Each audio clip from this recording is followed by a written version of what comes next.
Nouveau Testament, deuxième épître de Pierre. Simon Pierre, serviteur et apôtre de Jésus-Christ, à ceux qui ont reçu en partage une foi du même prix que la nôtre, par la justice de notre Dieu et du Sauveur Jésus-Christ. Que la grâce et la paix vous soient multipliées par la connaissance de Dieu et de Jésus, notre Seigneur. Comme sa divine puissance nous a donné tout ce qui contribue à la vie et à la piété, au moyen de la connaissance de celui qui nous a appelés, par sa propre gloire et par sa vertu, lesquels nous assurent de sa part les plus grandes et les plus précieuses promesses, afin que par elles, vous deveniez participants de la nature divine, en fuyant la corruption qui existe dans le monde par la convoitise. À cause de cela même, faites tous vos efforts pour joindre à votre foi la vertu, à la vertu la science, à la science la tempérance, à la tempérance la patience, à la patience la piété, à la piété l'amour fraternel, à l'amour fraternel la charité. Car si ces choses sont en vous, et y sont avec abondance, elles ne vous laisseront point oisifs ni stériles pour la connaissance de notre Seigneur Jésus-Christ. Mais celui en qui ces choses ne sont point est aveugle, et ne voit pas de loin, et il a mis en oubli la purification de ses anciens péchés.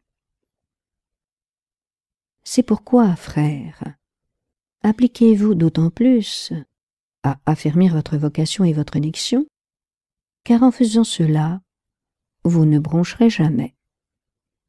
C'est ainsi en effet que l'entrée dans le royaume éternel de notre Seigneur et Sauveur Jésus-Christ vous sera pleinement accordée. Voilà pourquoi je prendrai soin de vous rappeler ces choses, bien que vous les sachiez et que vous soyez affermis dans la vérité présente. Et je regarde comme un devoir, aussi longtemps que je suis dans cette tente, de vous tenir en éveil par des avertissements. Car je sais que je la quitterai subitement, ainsi que notre Seigneur Jésus-Christ me l'a fait connaître. Mais j'aurai soin qu'après mon départ, vous puissiez toujours vous souvenir de ces choses. Ce n'est pas en effet en suivant des fables habilement conçues que nous vous avons fait connaître la puissance et l'avènement de notre Seigneur Jésus-Christ, mais c'est comme ayant vu sa majesté de nos propres yeux. Car il a reçu de Dieu le Père honneur et gloire, quand la gloire magnifique lui fit entendre une voix qui disait « Celui-ci est mon Fils bien-aimé, en qui j'ai mis toute mon affection. » Et nous avons entendu cette voix venant du ciel, lorsque nous étions avec lui sur la sainte montagne. Et nous tenons pour d'autant plus certaine la parole prophétique à laquelle vous faites bien de prêter attention, comme à une lampe qui brille dans un lieu obscur, jusqu'à ce que le jour vienne apparaître, et que l'étoile du matin se lève dans vos cœurs. Sachant tout d'abord vous-même qu'aucune prophétie de l'Écriture ne peut être un objet d'interprétation particulière, car ce n'est pas, par une volonté d'homme, qu'une prophétie a jamais été apportée, mais c'est poussé par le Saint-Esprit que des hommes ont parlé de la part de Dieu.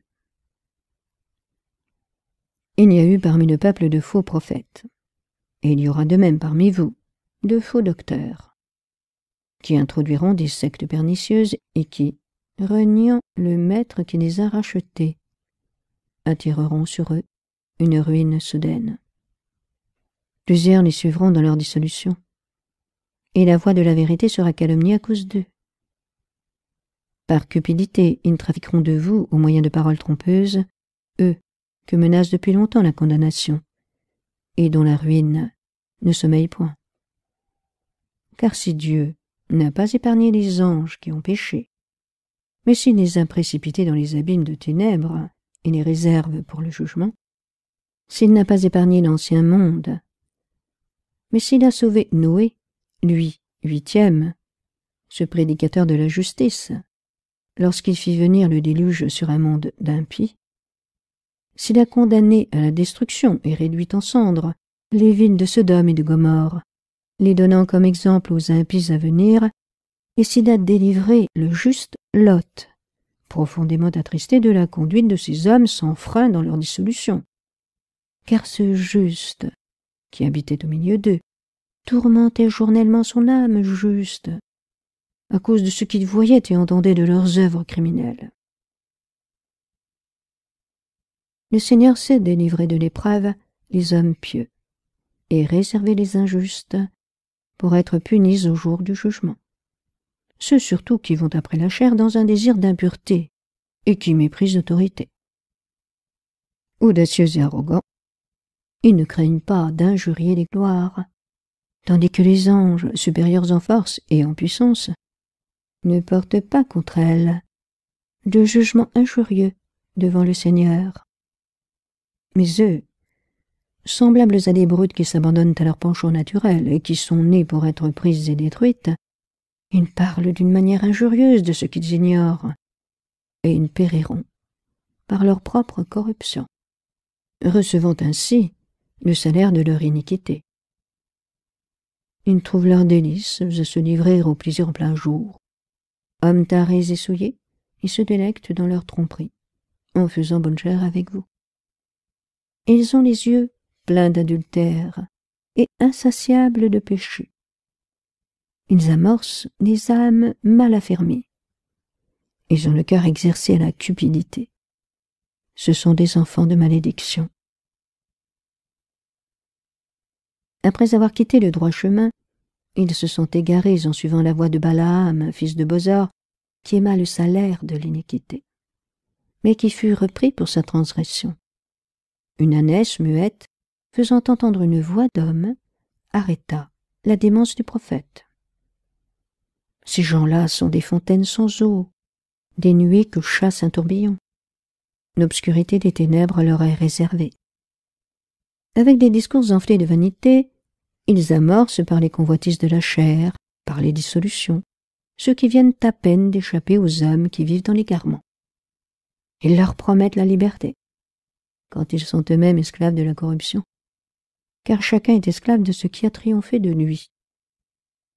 En effet, si, après s'être retirés des souillures du monde, par la connaissance du Seigneur et Sauveur Jésus-Christ, ils s'y engagent de nouveau et sont vaincus, leur dernière condition est pire que la première, car mieux valait pour eux n'avoir pas connu la voie de la justice que de se détourner, après l'avoir connu, du saint commandement qui leur avait été donné.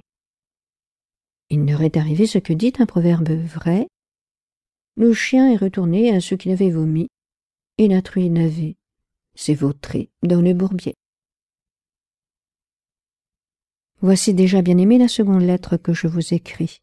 Dans l'une et dans l'autre, je cherche à éveiller par des avertissements votre saine intelligence, afin que vous vous souveniez des choses annoncées d'avance par les saints prophètes, et du commandement du Seigneur et Sauveur, enseigné par vos apôtres, sachant avant tout que, dans les derniers jours, il viendra des moqueurs, avec leur raillerie, marchant selon leur propre convoitise, et disant: où est la promesse de son avènement? Car depuis que les pères sont morts, tout demeure comme dès le commencement de la création. Ils veulent ignorer, en effet, que des cieux existèrent autrefois par la parole de Dieu, de même qu'une terre tirée de l'eau est formée au moyen de l'eau, et que par ces choses, le monde d'alors périt, submergé par l'eau. Tandis que par la même parole, les cieux et la terre d'à présent sont gardés et réservés pour le feu, pour le jour du jugement et de la ruine des hommes impies. Mais il est une chose bien-aimée que vous ne devez pas ignorer, c'est que devant le Seigneur, un jour est comme 1000 ans, et 1000 ans sont comme un jour. Le Seigneur ne tarde pas dans l'accomplissement de la promesse, comme quelques-uns le croient, mais il use de patience envers vous, ne voulant pas qu'aucun périsse, mais voulant que tous arrivent à la repentance. Le jour du Seigneur viendra comme un voleur. En ce jour, les cieux passeront avec fracas, les éléments embrasés se dissoudront, et la terre avec les œuvres qu'elle renferme sera consumée. Puisque donc toutes ces choses doivent se dissoudre, qu'elles ne doivent pas être la sainteté de votre conduite et votre piété, tandis que vous attendiez et hâtez l'avènement du jour de Dieu, à cause duquel les cieux enflammés se dissoudront, et les éléments embrasés se fondront. Mais nous attendons, selon sa promesse, de nouveaux cieux et une nouvelle terre où la justice habitera. C'est pourquoi, bien-aimés, en attendant ces choses, appliquez-vous à être trouvés par lui sans tache et irrépréhensibles dans la paix.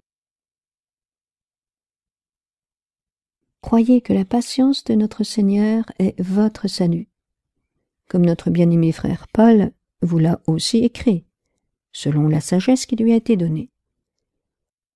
C'est ce qu'il fait dans toutes les lettres où il parle de ces choses dans lesquelles il y a des points difficiles à comprendre, dont les personnes ignorantes et mal affermies tordent le sens, comme celui des autres Écritures, pour leur propre ruine. Vous donc, bien-aimés, qui êtes avertis, mettez-vous sur vos gardes, de peur qu'entraînés par l'égarement des impies, vous ne veniez à déchoir de votre fermeté. Mais croissez dans la grâce et dans la connaissance de notre Seigneur et Sauveur Jésus-Christ. À lui soit la gloire, maintenant et pour l'éternité. Amen.